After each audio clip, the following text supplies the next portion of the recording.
Because like she's saying, there's a lot of excitement still around Sanders, even though he's saying, I'm endorsing Clinton, and she's saying she still doesn't trust Clinton. So the trust factor is still there with voters. Why right now do you trust Secretary Clinton on foreign policy in particular? I think a lot of the climate change initiatives that you're hearing were initiated under her secretaryship as Secretary of State. I think that she's demonstrated a policy depth that Donald Trump has not.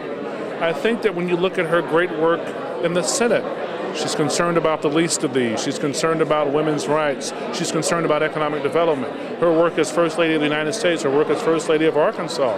Hillary Clinton is battle tested.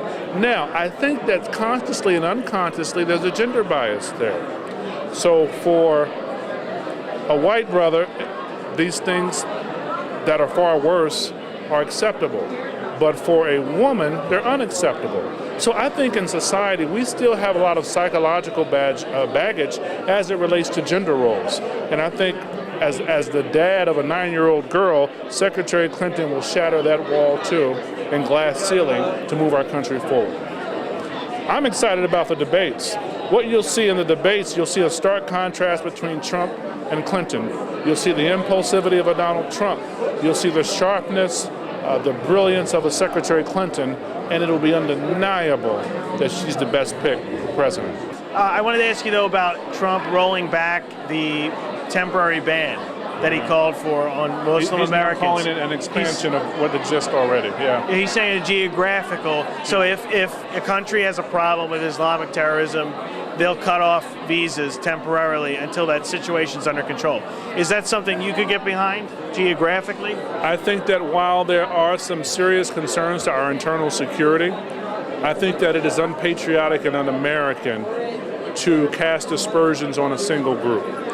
I would hope that Secretary Clinton becomes our president, but I would hope that Mr. Trump rolls back his rhetoric. He's had Muslim employees. He's done businesses with Muslims throughout his time. So, I met Mr. Trump, and I think that who he is personally betrays his rhetoric, and I hope that it's consistent, and I hope that he will feel the need, an internal need, I'm praying, to show that he is far more global than he presents himself to be.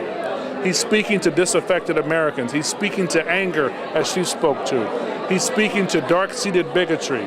This talk about making our country great again is an attempt to bring us back to some mythological America that never existed, and an America that discriminated against African Americans, Latinos, Jewish brothers and sisters, Italian Americans, Irish American, women.